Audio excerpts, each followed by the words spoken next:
Hello there everyone, Ash and Flash here, and welcome on into an early LEGO Harry Potter 2025 set review. Today we are looking at set number 76444. This is the Diagon Alley Wizarding Shops set, has 2,750 pieces, and is going to be retailing for $199.99 USD or $259.99 Canadian, beginning on January the 1st. I was able to find this early in a store here in Canada. There's a couple of ways, because there's a lot of people not believing me. First of all, you can see down below that it says building set. The European box does not have that, as well as I'll show you something else here on the back in a second.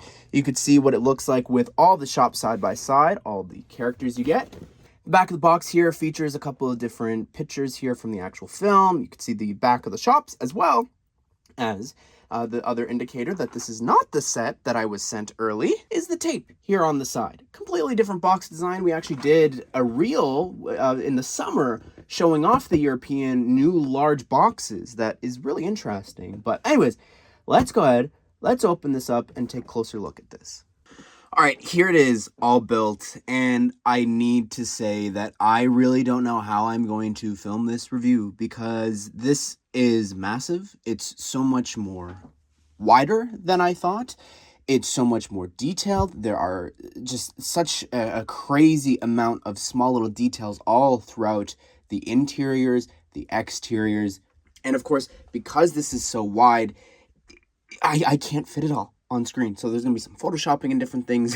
But anyways, to give you a sense of why this is going to be difficult to film, let me show you. It's very easy to separate into different modules. So just like that, like there's no effort at all, which does become a bit of a problem in my opinion, because when you move this, watch, I'm just going to move this side to side here. I'm being a little more aggressive, but it will come apart there into the 5 individual modules that this set has. And here's the whole thing side by side now, all 5 of the modules next to each other, which is really cool that you can do that. Altogether, it comes to just about 3 feet. Like, again, this is going to be very hard to show you some of the different combinations here. Personally, this is the one that I think looks the best, simply because you're able to put this just on top of a shelf or bookshelves and different things, and you're able to see the entire beauty of the alley all at once. However, of course, it does look really cool and cozy and accurate when you're displaying it like this. I love the look of it all enclosed. Seeing just the alleyway actually going through this looks amazing with all the little figures and all the details, all the shops from above as well. This aerial shot, I think looking at this from here looks amazing, and how it all comes to a pinnacle at the end with Gringotts at the end of the street. Also, because you are able to attach things to the side of the Gringotts one, that means you're able to create a right angle display. Not something that I would recommend, because I don't really know where you could put something like this, but it is an option if you want to play around with it like that. Anyways, let's go ahead and let's take a look at the individual little shop sections now. There are time codes if you want to hop around. I'm just going to call them part 1, 2, 3, 4, and 5. I do quickly just want to show you how they connect. There's a lot of options here from Gringotts again, that you have the side little connection points and then these here. But what's interesting is that some of the shops actually have plates, so that when you connect them, it actually covers up some of the holes. So if you were to actually connect this in some other places, and if you were to take some of the other sections here, like this, you could see you're not able to connect them. So I think that maybe it would have been nice if you could customize it yourself, but I do like how those plates are sort of overhanging and covering up some of the different holes there, and covering up the black trim for when you have it displayed different ways.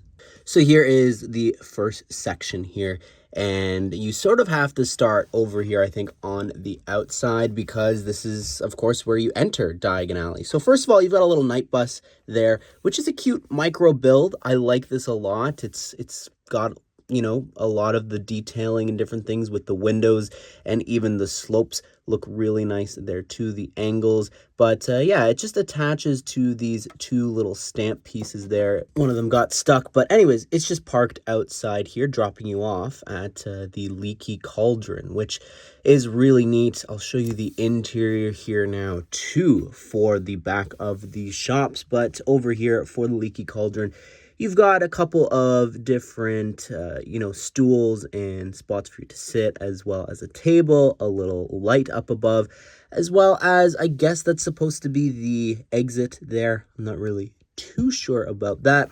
Up above that, you've got just a little bit of an interior for like an apartment here or a room up above, and I guess that's the fireplace in the back. And then you actually step through the wall that you could see is actually like opening up, which is so cool. I really don't get how we haven't had that as an actual Diagon Alley expansion. It just makes no sense to me. Like, I think Lego could make a really cool play feature for that.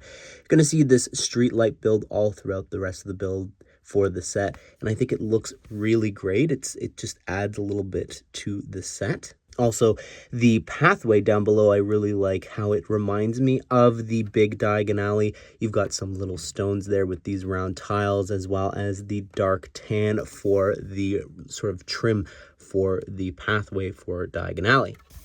I love the exterior here. This is a shop that we have yet to get in the large scale or the smaller scale for it. I think it looks great, even just the architecture of this shop with this large point on top.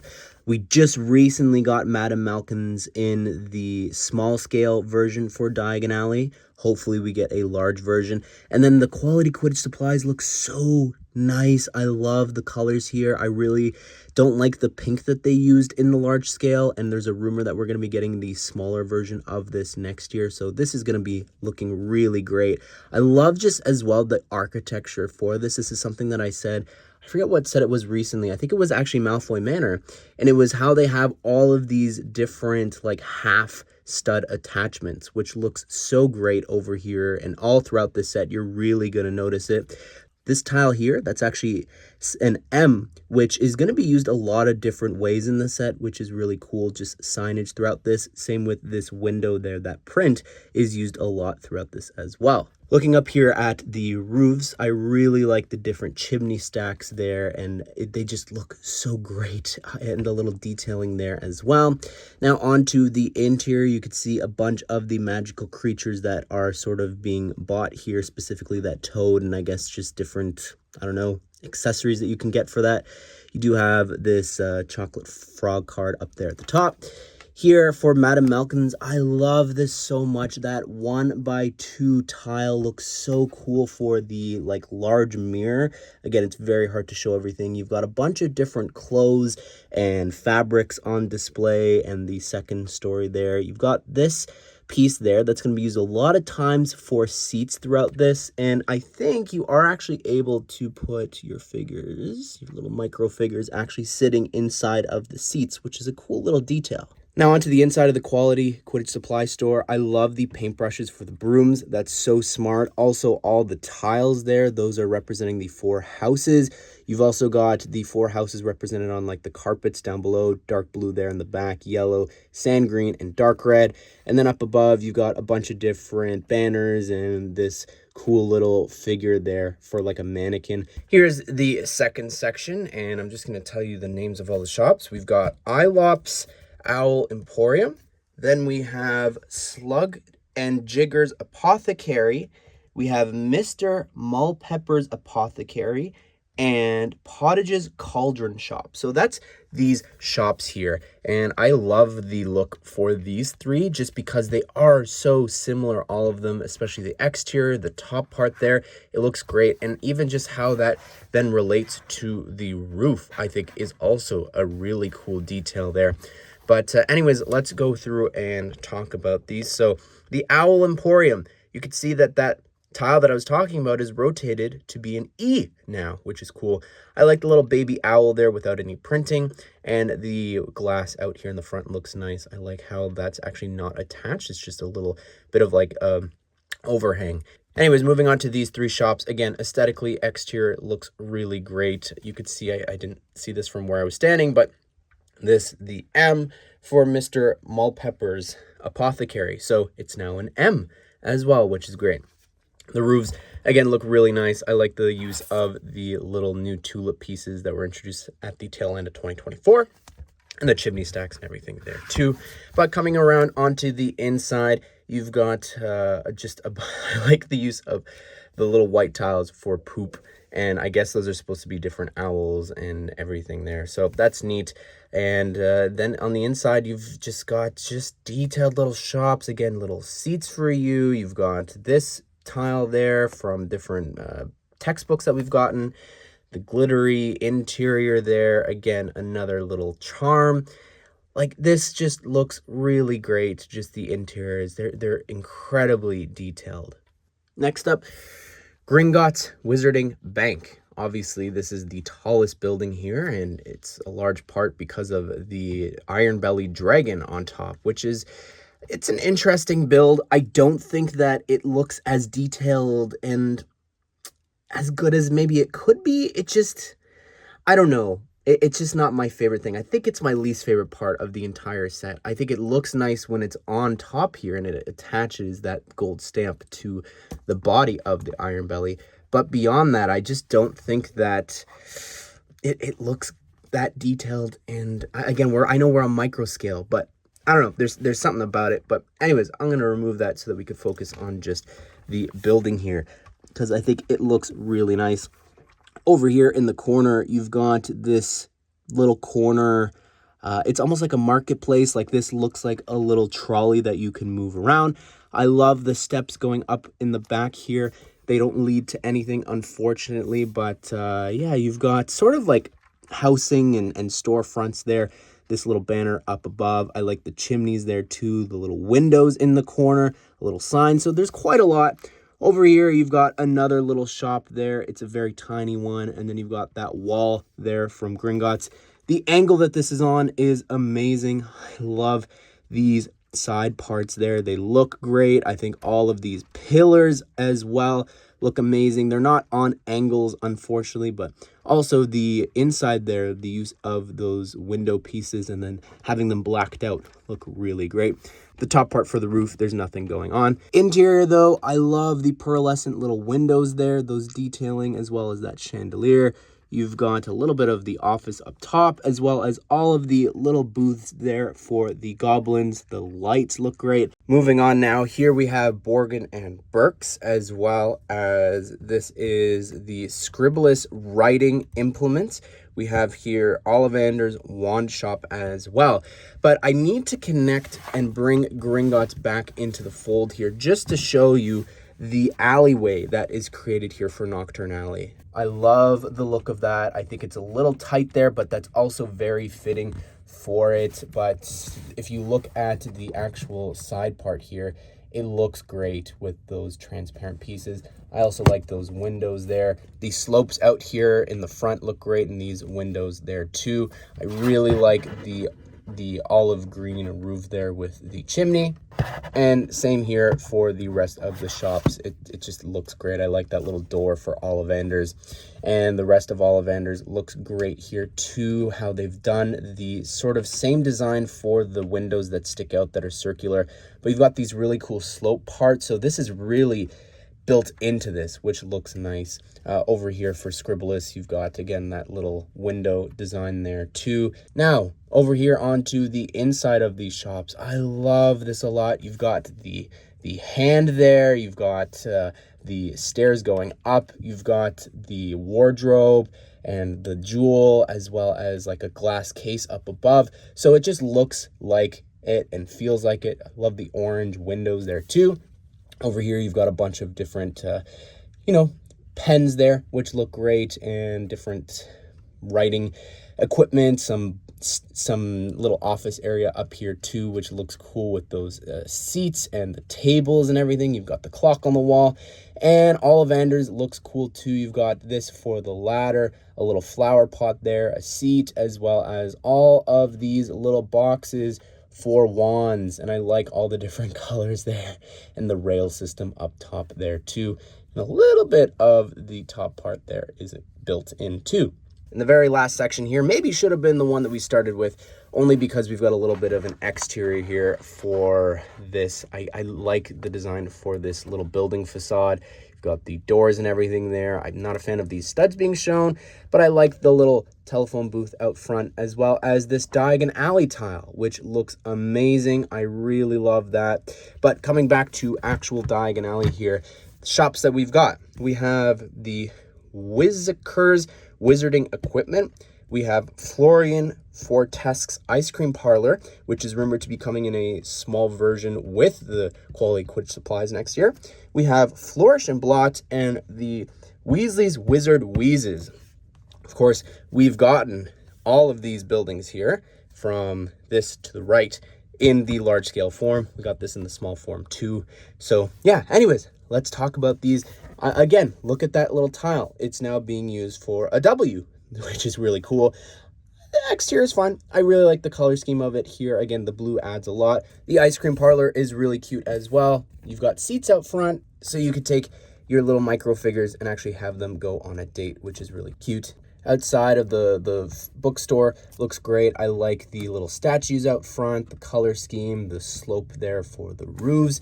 I like the alleyway that you've got over here too with, I don't know if that's supposed to be like a garbage can or something, but the little angled tile there. Also, I believe those tan tiles are supposed to be newspapers that are hung up there, like the wanted posters and everything. And one of the most iconic locations here, the Weasley's Wizard Wheezes. I love the W's there, so you could see the Wizard Wheezes, I guess, or Weasley's Wizards, whatever you want to call it, but maybe there should really be a third one. But this looks cool. I love the little build here for the giant Weasley coming out of the side. Black hat, though, don't like that. I really wish that it was the other color. But regardless, you do have this head. The head, there's nothing new there, just a bigger smile on the other side. But again, the angles and everything here for the shop look great. And if I were to actually just tilt this here, you can see that we've got a great looking roof there with this chimney there, as well as these different roofs here also have all the little chimney stacks sticking out. Yes, I just realized this as I'm about, probably an hour into recording this video. I missed that little claw piece. Yay. Interior for this section looks amazing. The Wizard Wheezes, just the stairs look so cool how they did the build for that. The rails and everything. I like the little love potion there in the corner, as well as just a bunch of different things and tiles, like all representing different candies and jokes and different things that you can get here. Continuing through, you've got the little books on the bookshelves and everything there. And I like that they included the steps to go up to the second level. Wish Lockhart was included. Over here, you've got only 4 ice cream flavors there. I guess a lemon, lime, strawberry, and then a cookie dough one. And the little cash register is cute. You've got a little bit of the apartment up above. And then over here, you've got a couple of different desks and everything there. The compass, as well as, again, behind the cash register there. Here are all 12 Microfigures included. We haven't gotten any of these since the UCS Hogwarts Castle, so it's great to get more characters here for the first time in this scale. None of them have any back printing, but that's okay. That's pretty typical for Microfigures. But anyways, let's go and take a look at each of them. All right, so we got to start with little Harry Potter. It's the Diagon Alley outfit. Here is Ron Weasley. He's got his striped shirt on for this outfit. Here is Hermione Granger, and all of these outfits that you're seeing are taking inspiration from the Half-Blood Prince. Here is Ginny Weasley in this sweater here with the printing and everything. Here's Lavender Brown. We got this exact outfit from the small Weasley shop. Here is Draco, who looks great here. I think that they really captured his little upset expression. Here's Narcissa Malfoy. I don't know about this one, if I'm being honest, especially with the black hair. Moving on to the shop owners, we've got Ollivander, who looks pretty great there. I like the design for the outfit and his hair and the side of the printing and everything. And here is Mr. Borgin. Interesting inclusion here for the set. Here's Madame Malkin. I think she looks amazing. I love the scissors and just the tape measure like wrapped around her neck there. I think that that's a lot of fun. This is just a great translation, I think, from the minifigure to microfigure.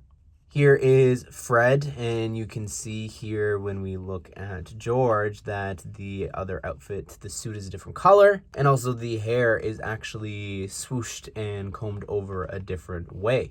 All right, so there are a total of 5 different instruction booklets here, and it's just really crazy. They do one of my favorite things about LEGO instructions recently, and that is that as you go through there's little bits of information here. So every time that you're building one of the shops, it'll actually talk about the different items that are being sold there. A lot of times it's when you're like wrapping things up for a build.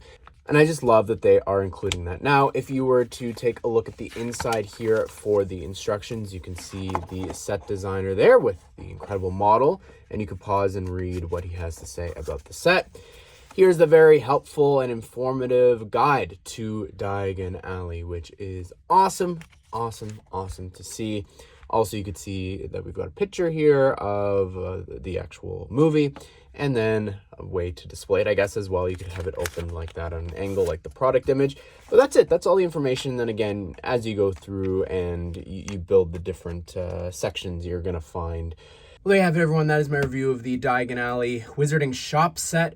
This is a gorgeous model. It is tiring, and I don't mean that in a negative way. I just mean that it's so much more detail than I ever could have imagined, especially with those interiors. I think that makes it just a little bit more exciting than the other Hogwarts Castle set, although I still love that, and I think that may be my favorite Harry Potter set. But what do you think of the set? Are you going to be picking this up on January the 1st? I'm very happy to have more Microfigures. Comment down below what shops do you want to see us get for large-scale versions, the smaller versions. I'm excited to see even people make mocks now that we have like official color schemes for everything. But be sure to subscribe, turn the bell notification so you don't miss out on future LEGO Harry Potter set news and reviews just like this one. Hope that you guys did enjoy this video. Hope you all have a great day. We'll see you all in the next one.